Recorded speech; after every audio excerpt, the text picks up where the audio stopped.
In this guided meditation, we're going to deepen the relationship that you have with the sensations and continue to separate out the thoughts or the narratives that your mind has created around different physical experiences.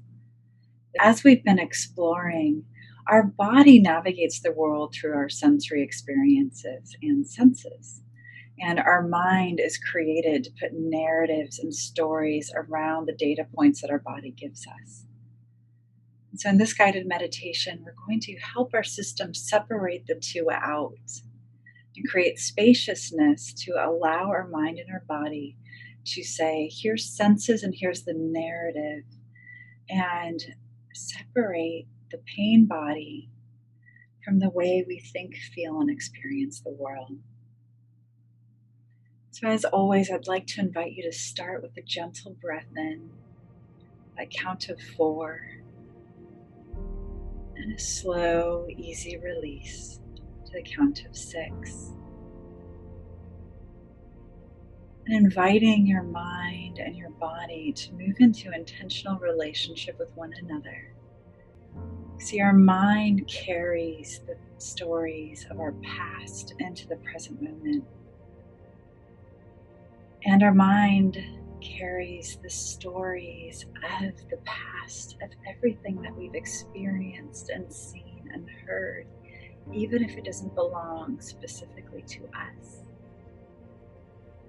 Take a moment and thank your mind for doing such due diligence to collect and carry and archive so much information in its endeavor to keep us safe and to keep us moving forward in our day-to-day lives.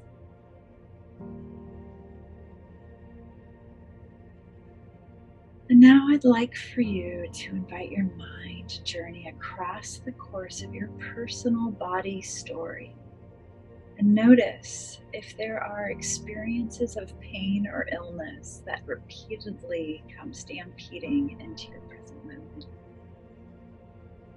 The data points or the sensations that your body repeatedly offers up on a platter saying, hey, you over there, pay attention to this. And once you've found that narrative or that story, notice the narrative or the story around the sensation, the data point of the physical experience. I'd like to invite you to imagine that in one hand, you're holding the physical experience, collecting it there. And in the other, you have your thoughts, the stories that your mind has carried across the course of your life about these physical data points. Notice the interplay of the two, the relationship and the connectedness. Notice how one begets the other and vice versa. Invite these two to share with you their specific stories. Ask them, what is it about your relationship that I need to know?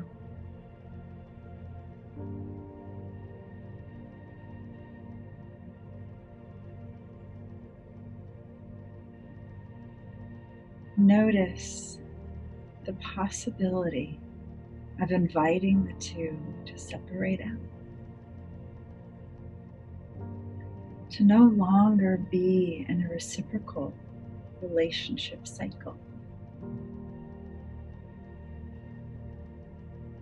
Particularly, focus your attention now on the physical data point. Where does it exist in your mind and your body? Does it have a shape, a color, a motion, or a movement?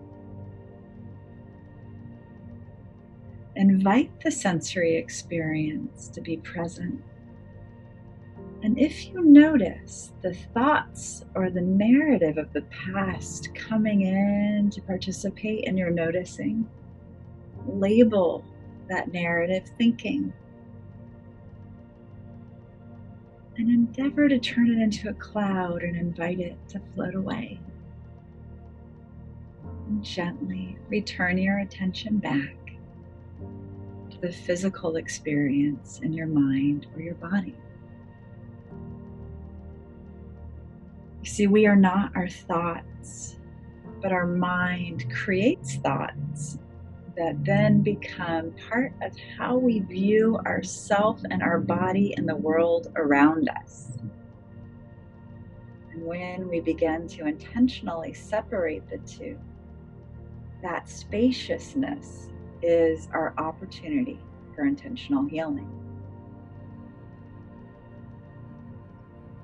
Let's move back into relationship with that physical experience. And without the narrative of the past,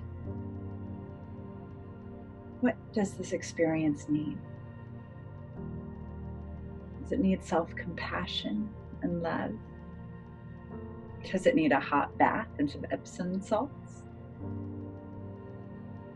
Ask it how you, as you are today, without the impact of the past, can tend to and love this physical data point. Thank it. Extend gratitude towards it for sharing with you about its presence. Invite it to share with you so that the two of you can move into healing relationship on an ongoing basis.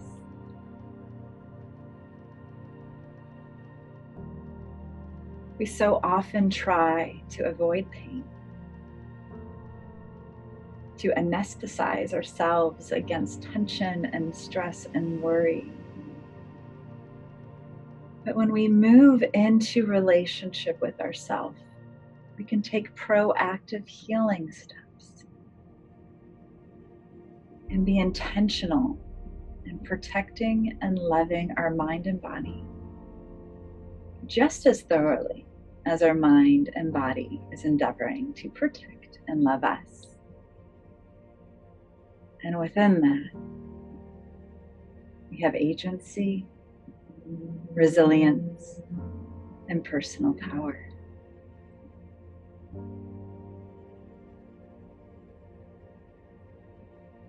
Now, you may have noticed that the physical experience that you're attuning to has gotten a little brighter or louder as you're doing this exercise. Or you may have noticed that it's softened because it's being seen and heard.